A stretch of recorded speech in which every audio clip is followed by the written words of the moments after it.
আজকের দিনটা শুরু হয়েছিল ঝড় বৃষ্টি দিয়ে। ঘুম থেকে উঠে দেখি মন মাতানো বৃষ্টিগুলো সারা পৃথিবীটাকে ধুয়ে দিচ্ছে। সারাদিন চললো কাজের ব্যস্ততা, ঘর গোছানো, রান্না বান্না। সন্ধ্যায় সবচেয়ে আকর্ষণীয় মুহূর্তটা ছিল যখন আমার হাজব্যান্ড আমাকে বেশ কিছু সুন্দর সুন্দর ড্রেস কিনে আমাকে উপহার দিল। সো হ্যালো এভরিওয়ান, কেমন আছো তোমরা সবাই? আশা করি অনেক ভালো আছো, আর তোমাদের ভালোবাসায় আমিও অনেক ভালো আছি। তোমাদের সামনে আমি আবার দুদিন পর আর একটা নতুন ব্লগ নিয়ে চলে এসেছি, কারণ মাঝে দুদিন আমি ব্লগ দিইনি, একটু প্রবলেম ছিল, আবার ইচ্ছাও করছিল না। মাঝে মাঝে এরকম আমার মুড সুইং হয়। তো আবার যাই হোক, তোমাদের সাথে খুব ইন্টারেস্টিং একটা ব্লগ নিয়ে চলে এসেছি, আশা করি সবাই দেখবে। আর আজকে সকালটা তোমরা দেখতেই পাচ্ছ কি পরিমাণে ঝড় বৃষ্টি দিয়ে শুরু হয়েছে। এই যে এরপর বৃষ্টি নেমে গেছে। ঘুম থেকে উঠেছি প্রায় 4টের সময়, উঠে সব বাসি কাজগুলো সেরে এই যে আমার সব বাসি কাজ ধুয়ে নিয়ে চলে গেছে বৃষ্টিতে। বৃষ্টির রেস ধরে দিনটা শুরু হওয়ার পর আমার হাজব্যান্ড একটু ফ্রেশ হয়ে নিল, আর আমি ওর জন্য তৈরি করলাম গরম গরম দুটো ডিমের পোচ। চলো এটা দিয়ে আসি। আর ও একটু শুয়েছে, কারণ ও ভোরবেলা উঠে মাঠে গেছিলো, তো ওখান থেকে তাড়াতাড়ি করে আস্তে আস্তে ও ভিজে গেছিলো, সে কারণে একটু শুয়ে পড়েছে। তাই ওকে ডেকে ওগুলো দিয়ে দিলাম, ও উঠে পড়েছে, এরপর খেয়ে নেবে। আর হ্যাঁ, এই বৃষ্টি ভিজা সকালে আমার চুলটাও ও খুব সুন্দর করে আলতো করে আঁচড়িয়ে দিল, কারণ আমি কালকে শ্যাম্পু করেছিলাম, তো আমার মাথাটা এখনও মাথা ঠিক করে আঁচড়ানো হয়নি। শ্যাম্পু করার পর ভিজা চুল আমি আঁচড়াইনি, রেখে দিয়েছিলাম, সেই রয়েই গেছে, আমি আর আঁচড়ানো হয়নি, মানে আমার আর আঁচড়ানো হয়নি। তাই ওকে বললাম আমি এখনও মাথা আঁচড়াইনি, ও বলছে দাও তাহলে আমি আঁচড়িয়ে দিই।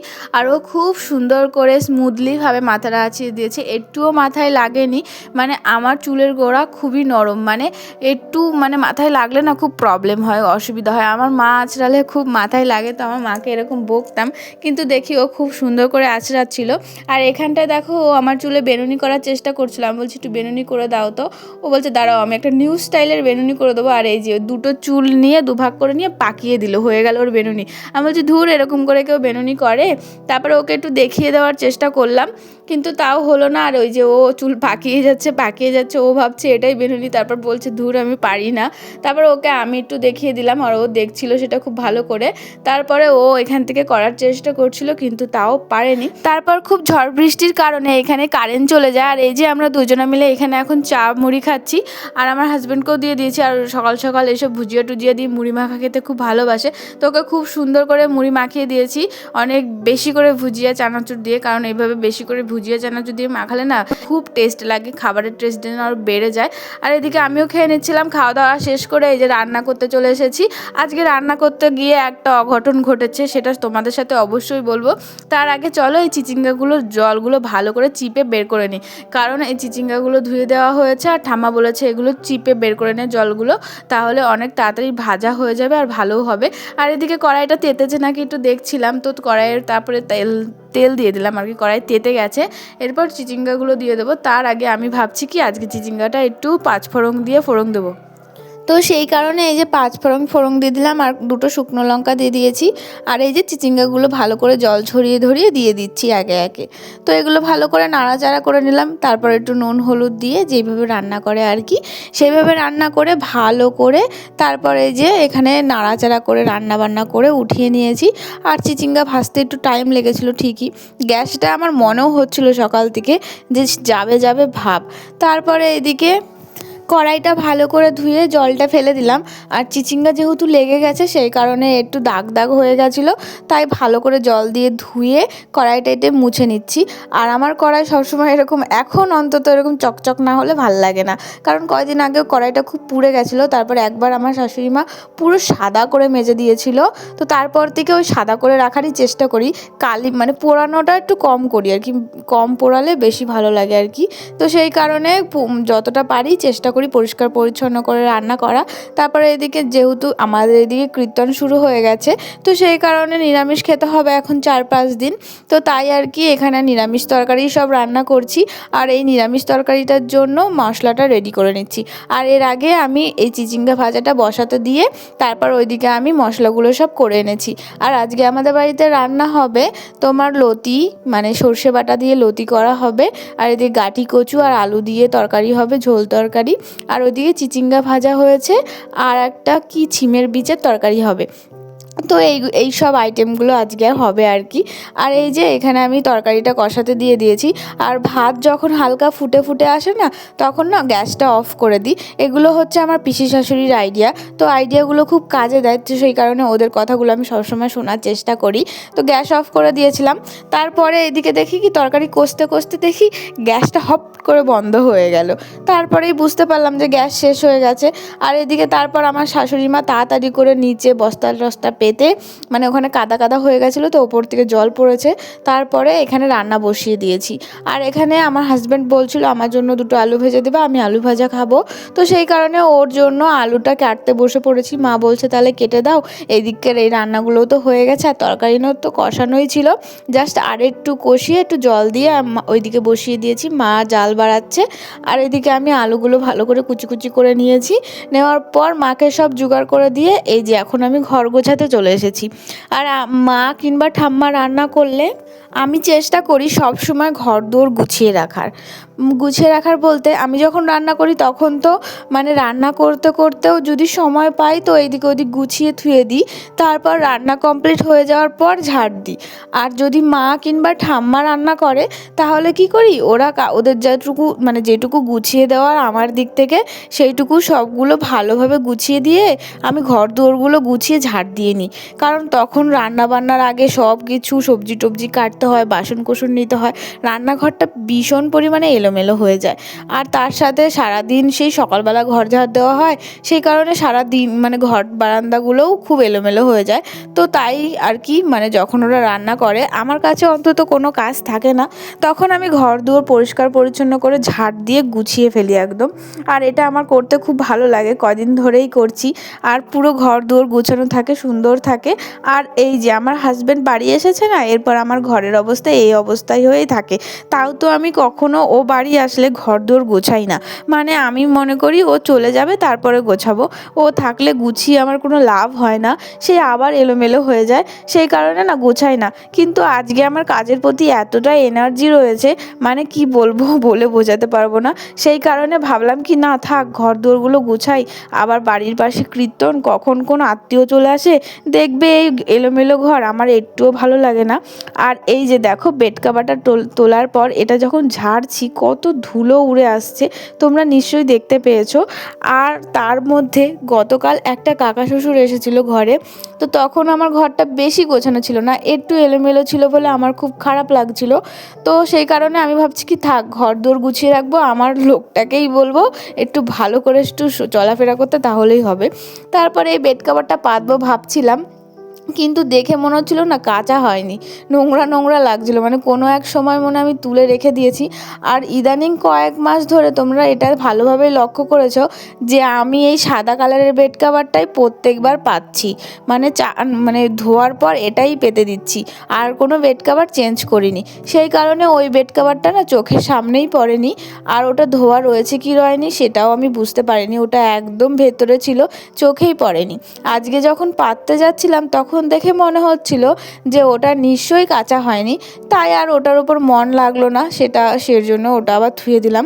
আর এদিকে আমার হাজব্যান্ডের জামা কাপড়গুলো আর আমার জামা কাপড়গুলো সব আলাদা আলাদা করে দিচ্ছি, আর ওর জামা কাপড়গুলো আমি আলাদা করে ভাঁজ করে গুছিয়ে রেখে দিচ্ছি। আর যেটা যেটা কাচার মতন মনে হবে সেটা কেচে দেবো আর কি।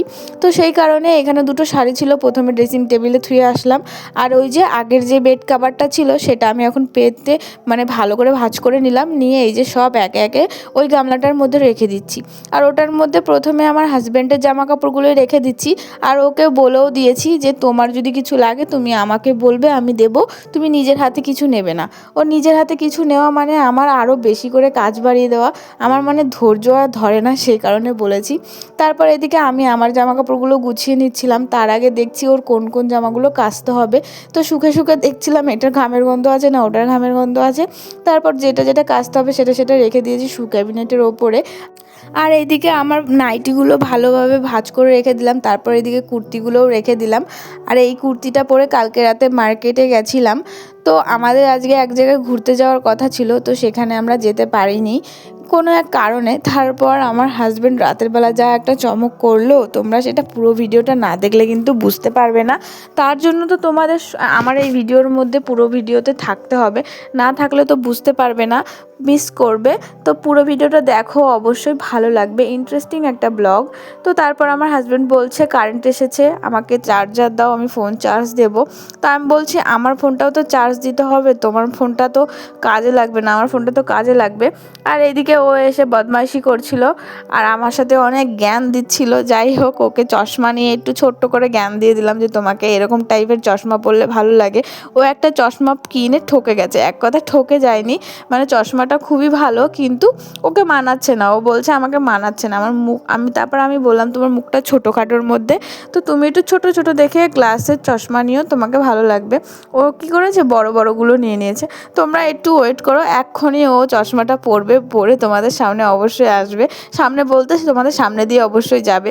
তারপর যাই হোক, দেখো তোমাদের সাথে কথা বলতে বলতে কিন্তু আমি জামা কাপড়গুলো সব ভাঁজ করে ফেলেছি, ধুয়েও দিয়েছি। এখন ড্রেসিং টেবিলটা গোছাতে নেমেছি, কারণ ড্রেসিং টেবিলটা খুব এলোমেলো হয়ে রয়েছে। আর কিছু এলোমেলো হয়ে থাকুক বা না থাকুক, ড্রেসিং টেবিলটা যদি এলোমেলো হয়ে থাকে, মাথা তো তাহলে একদমই ভালো থাকে না। তো সেই কারণে ড্রেসিং টেবিলটা আমি একটু মুছে নিচ্ছি হালকা করে, আর সব কিছু গুছিয়ে গুছিয়ে রেখে দিচ্ছি। আর ওদিকে আমার হাজব্যান্ড বলছিল, ওই তখনই সানগ্লাস নিয়ে কথা বলতে বলতে উঠেছে যে দেখো এটা আমার সানগ্লাস, এই যে আমি এখনই দেখিয়ে দিলাম। তারপরে ও বলছে দেখি তোমার সানগ্লাসটা তো খুব সুন্দর, আমার সানগ্লাসটা না ভালো পড়েনি।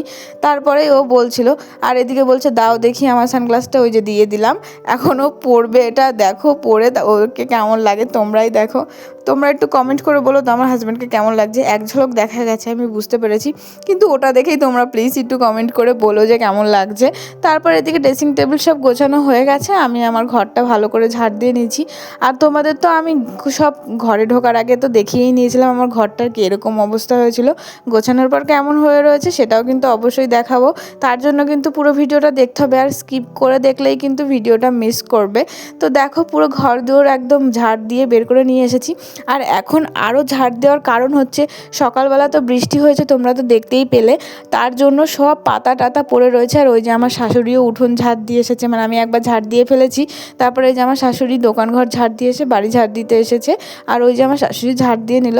আর আমি তো ঘর দৌড় ঝাড় দিয়েই গেছি, সেই কারণে এই যে এখন আমি কার্পেটগুলো পেতে দিলাম। আর এইগুলো না 2-3 দিন ধরে পাতিনি, সেই কারণে একটু কেমন লাগছিলো, তাই আজকে আবার পেতে দিলাম। আর এই যে ঘরের ফাইনাল লুক কেমন হয়েছে অবশ্যই বলো। সিম্পলের মধ্যে যা পেরেছি তাই গুছিয়ে রেখেছি, যেইটুখানি গুছিয়ে রেখেছি আশা করি কোনো লোক এসে খারাপ বলতে পারবে না। তো কেমন লাগছে অবশ্যই বলো, ভালো লাগলে একটা লাইক করে দিও। আর আমাদের তো বড় লোকের মতন জিনিসপত্র নেই ঘরে যে সুন্দর করে ফাঁকায় ফাঁকায় গুছিয়ে রাখবো। আমরা গ্রামের মানুষ ভাই, আমাদের এই ঘিজিমিজির মধ্যেই গুছিয়ে রাখতে হবে, আর এই ঘিজিমিজির মাঝেই আমি গুছিয়ে রাখার চেষ্টা করি। তো কেমন লাগলো ঘরটা গোছানো অবশ্যই বলো। তারপর এদিকে দেখি মা উঠোনগুলো ঝাড় দিয়ে নিচ্ছে ভালো করে, আর আমি মাকে এখানে দাঁড়িয়ে দাঁড়িয়ে বলছিলাম তোমার ছেলেকে ডাকো, ভাত খাবো, এখনই তোকে বলছিল খিদে পেয়েছে ভাত খাবে। মা বলছে ভাত দিয়ে দাও, আমি বলছি আমি তো ঘরের কাজ করছিলাম, কি করে বেড়ে দেবো। তারপর মা ওখানে ডেকে দিয়েছে, আর আমি এই যে ঘরে চলে এসেছি, এখন ভাত বেড়ে দেবো। আর এটা কিন্তু সকালের ভাত, আজকে একবারেই রান্না হয়ে গেছে। আর সকাল সকালই রান্না বসিয়ে দিয়েছিলাম, যেহেতু বৃষ্টি পড়েছে, ভেবেছিলাম বাইরে রান্না করব না, আর বাইরে রান্না করতে পারবও না। তারপরে তো গ্যাসে বসিয়েছিলাম, গ্যাসে বসিয়ে তো ওই কাণ্ড হলো। তারপর যাই হোক, ভাতটা গ্যাসে হয়ে গেছিলো, আর এই তরকারিগুলো সব উনুনে রান্না করেছি। আর এই যে এই ভাতটাও আমি উনুনে রান্না করেছি, এটা আমার হাজব্যান্ডের ভাত। আমার হাজব্যান্ড ঘরের সরু চাল খেতে পারে না, সেই কারণে ওনার জন্য কেনা মিনিকেট চাল কিনতে হয়েছে, সেটাই ওনার জন্য আলাদা করে রান্না হয়। তো সবাই আর খাই না, ঘরের চালগুলো আমরা খাই, আর ওর জন্য আলাদা করে মিনিকেট চাল রান্না করা হয়। তো সেই কারণে ওকে ভাত বেড়ে দিলাম, আর এদিকে একে একে ঠাম্মাকে আমার ভাতও বেড়ে নিলাম। তারপর এখানে ক্যামেরাম্যানটা ছিল আমার হাজব্যান্ড, সেই কারণে ক্যামেরাটা এত পরিমাণে নড়ছে, মানে কি বলবো, কিছু বলার নেই। আর এদিকে ওর ভাতগুলো সুন্দর করে সাজিয়ে এখন ভাতের মধ্যে সুন্দর করে তরকারি দিয়ে দেবো। আর এই যে একে একে সব তরকারিগুলো দিয়ে দিচ্ছি, আর অল্প অল্প করেই রান্না হয়েছে যেন দুপুরবেলায় শেষ হয়ে যায়, রাতের বেলা কোনো একটা ব্যবস্থা হয়ে যাবে। কিন্তু এখন মনে হচ্ছে গ্যাসটার তো শেষ হয়ে গেছে, মা ভাত খেতে বসে বলেছিল দুপুরবেলা যে গ্যাস তো শেষ হয়ে গেছে, তাহলে রাতের বেলা কি করে রান্না করবে উনুনে। উনুনে। আর সত্যি কথা বলবো, দিনের বেলা যাও উনুনে যেতে ইচ্ছা করে না, রাতের বেলা যেতে ইচ্ছা করে না। যাই হোক, তারপর এই যে দেখো এখানে ওকে সেই ছিমের বিচের তরকারির কথা বলছিলাম, সেই তরকারিটা দিয়ে দিলাম। আর ওকে বলছি ঝিঙে খাবে, তো ও ঝিঙে খাবে না, সেই কারণে ওকে এক সাইড থেকে শুধু ওই ছিমের বীজগুলোই দিলাম। আমাদের এদিকটায় না এই ছিমের বীজের তরকারিটা সবাই খুব ভালো খায়। আর এদিকে ঠাম্মাকেও দিয়ে দিলাম তরকারি।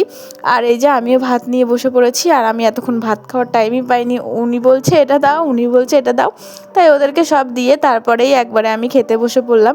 আর ওখানে আমার হাজব্যান্ডও খেতে বসে পড়েছে, ঠাম্মাও বসে পড়েছে, আর মা এখনও কাজ করছে। মাকে বললাম খেয়ে নিতে, মা খেলো না। মা বললো আমি কাজ করে স্নান করে তারপরে একবারে খাবো, তো সেই কারণে মাকে আর কিছু বলিনি। এইদিকে আমরাই সবাই খেয়ে নিচ্ছি। চিচিঙ্গা ভাজা আমার না খেতে খুব ভালো লাগে। তোমাদের কার কার খেতে ভালো লাগে তোমরা কিন্তু অবশ্যই আমাকে কমেন্ট করে বলো। চিচিঙ্গা এমন একটা সবজি আমার ভাজা বলো তরকারিতে বলো সব কিছুতেই মোটামুটি খুবই ভালো লাগে, অতটাও খারাপ লাগে না। তারপর দেখো এদিকে খাওয়া কমপ্লিট হয়ে গেছে, বাসনগুলো ধোয়ার জন্য সব কিছু নামিয়ে নিচ্ছি। বাসনগুলো ধুয়ে নেব, ধুয়ে স্নান করে আসব। তো ধোয়াটা দেখালাম না, অনেকগুলো বাসন ছিল যেহেতু, আর মা উঠোনে গোবর দিচ্ছিল সেই কারণে আরও দেখাতে পারিনি। তারপরে যে একদম বাসন ধুয়ে স্নান করে চলে এসেছি, এরপর চলে যাব পুজো দিতে। আর তার আগে চলো, চুলে একটু জট হয়েছে, হালকা করে সিরাম দিয়ে দিলাম, তাহলে চুলের জটটাও সেরে যায়, আবার চুলটাও খুব সিল্কি হয়ে যায়, আর চুল দিয়েও খুব সুন্দর একটা স্মেল আসে, খুব ভালো লাগে। আর চুলের কথা, চুলটা খুব ভালো থাকে, চুলের আগা ফাটে না শুনেছি। এটা সত্যি নাকি জানি না, কিন্তু এটা যদি সত্যি হয় তাহলে আমি খুব আমার খুব ভালো লাগবে। আর সিরাম না চুলের গোড়ায় গোড়ায় দেয় না, চুলের এই আগাতেই দেয়, তো সেই কারণে আমি দিয়ে দিলাম। আর এই যে ভালো করে মাথাটা আঁচড়িয়ে নিলাম, এরপর খোপা করে নেব। আর সকালবেলা তো আমার হাজব্যান্ড এক দফায় মাথা আঁচড়িয়ে দিয়েছে, তো আমার না খুব ভালো লাগে ছোট ছোট আনন্দ, ওই ছোটো ছোটো মুহূর্তগুলোই তো চলে গেলে খুব মিস করি। তো যাই হোক, এই যে তারপর একটু ক্রিম মেখে নিলাম। আর সত্যি কথা বলতে আমার হাজব্যান্ড বাড়িতে থাকলে না আমার অনেক হেল্প করে দেয়, আমার অনেক কাজে যতটুকু আমি বলি ততটুকুই করে দেওয়ার চেষ্টা করে। আর বাকি টাইম ও ঘুমায় আর ফোন দেখে, তো সারাদিন ওখানে কাজ করে যেহেতু, তো সেই কারণে ও বাড়ি এসে একটু রেস্ট নেয়। আমিও কখনো ডাকি না, আমি বলি না ঘুমাক। আমি বরঞ্চ ও যদি ঘুমায় তো আমাদের এই ঘরটার মধ্যে না ফ্যান চালালে বাইরের কিছু শোনা যায় না, তো সেই কারণে একটু ভালো করে দরজা টরজা দিয়ে দিয়ে ও ঘুমায়। আর আজকে আমি ঠাকুর ঘরের সব কাপড়গুলো কেচেছি, কাচার পর নতুন কাপড় পেতেছি, আর ঠাকুর ঘরটা খুব সুন্দর করে গুছিয়েছি। কেমন লাগছে অবশ্যই বলো। এইখানটায় কিন্তু তোমরা কেউ উল্টো ভেবো না, ক্যামেরাটা উল্টো হয়ে গেছে বাই চান্স, তো তোমরা একটু মানিয়ে নিও। তারপর ঠাকুরকে পুজো করে নিলাম।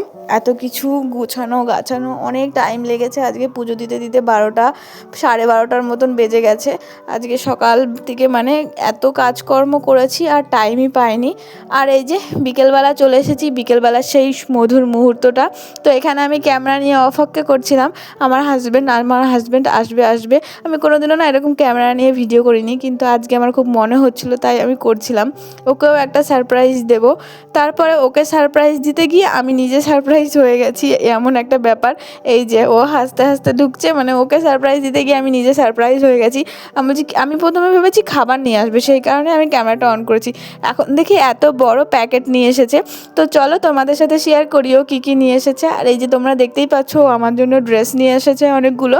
তো চলো তোমাদের সাথে খুব ভালোভাবে শেয়ার করি আমার জন্য কী কী ড্রেস নিয়ে এসেছে। আর এই যে প্যাকেট থেকে বের করেই তো আমার মনটা কি বলবো, আমি থতনত খেয়ে গেছি। একটা না দুটো না চারটে জামা নিয়ে এসেছে। কার হাজব্যান্ড এরকম গো যে চারটে জামা নিয়ে আসে, আমি একটু দুপুরবেলা আপসেট হয়েছিলাম। আমার যেই ড্রেসগুলো ছিল সেগুলো মোটামুটি সবগুলোই 2-3 বার করে পরা হয়ে গেছে, তো সেই কারণে ও একটা ড্রেস 2-3 বারের বেশি পরলে ও পছন্দ করে না। তো সেই কারণে আমিও বলছিলাম কি করবো, ও তো বুঝতে পারছিল সেটা। তারপরে ও নিজেই বাজারে গেছে, বাজারে গিয়ে এই জামাগুলো কিনে নিয়ে চলে এসেছে। ওখানে 2টো কুর্তি ছিল তো ওখানকার মধ্যে, আর এই যেটা হাতে এখন নিয়েছি ওটা হচ্ছে 3 পিস। এই 3 পিসটা কেমন হয়েছে অবশ্যই বলো। কালারটা একটু অফার্ড হয়েছে ঠিকই, কিন্তু 3 পিসটার বুকের কাটিংটা খুব সুন্দর। আর এরকম কালারের ড্রেস আমি এর আগে কখনো পরিনি, তো এটাই প্রথমবার পরবো। কেমন লাগে অবশ্যই তোমাদেরকে দেখাবো, বলবো। আর এখানে ছিল একটা লং জামা, আর আমি যেহেতু এখন লং জামা পরি না, তো আমার লং জামা প্রতি না ভালো লাগে না। আর সত্যি কথা কথা বলতে এটা আমার হাজব্যান্ড খুব মানে পছন্দ করে নিয়ে এসছে। এটা যদি আমি রেখে দিতাম ও খুব খুশি হতো, কিন্তু সত্যি বলবো ও পরবে না, আমি পরবো। আমি মানে পরতেই ইচ্ছা করছিল না, যদিও রেখে দিতাম আমি পরতামই না। তো সেই কারণে এটা রেখে দিইনি, এটা রিটার্ন করে দিয়েছি। আর রিটার্ন করে দিয়েছি বলতে আমাদের মানে মার্কেট থেকেই নিয়ে এসেছে, তো সেই কারণে ও আমাকে আবার সঙ্গে করে নিয়ে গেছে, নিয়ে গিয়ে আবার ড্রেস চেঞ্জ করে নিয়ে এসেছি, দুটো নতুন অন্য ড্রেস নিয়ে এসেছি। আর এটার ওই নস্যি কালারটা পাল্টিয়ে দিয়েছি। তো ড্রেসগুলো কেমন হয়েছে অবশ্যই তোমরা বলো, আর ভালো লাগলে অবশ্যই একটা লাইক, কমেন্ট, শেয়ার, সাবস্ক্রাইব করে দিও। আর তোমাদের সাথে অবশ্যই নেক্সট ভিডিওতে নতুন নতুন যেই ড্রেসগুলো নিয়ে এসেছে সেইগুলো শেয়ার করব। আর ভিডিওগুলো কেমন লেগেছে অবশ্যই বলো, ভালো লাগলে কিন্তু অবশ্যই একটা লাইক, কমেন্ট, শেয়ার, সাবস্ক্রাইব করে দিও। আর এইভাবে আমার পাশে থেকো। এখন ইদানিং তোমরা অনেক আমাকে সাপোর্ট করো, অনেকজনা কমেন্ট করো, আমার খুব ভালো লাগে। আর এইভাবেই কমেন্ট করো, সাপোর্ট করো, আমার আরও ভালো লাগবে। আর এখানে দুজনা মিলে ডিসকাস করছিলাম এই ড্রেসটা রাখবো কি রাখবো না, আমার একটুও পছন্দ হচ্ছিল না, সে কারণে আমার মুখটা এরকম আপসেট হয়ে রয়েছে। যাই হোক, লাস্টে এটা বাদ দিয়ে দিয়েছি। ও আমাকে আরও নতুন দুটো ড্রেস কিনে দিয়েছে, ওগুলো নিয়েই আমার বেশি ভালো লেগেছে। তো টাটা বন্ধুরা, আবার আসবো কালকে, ভালো থেকো সবাই।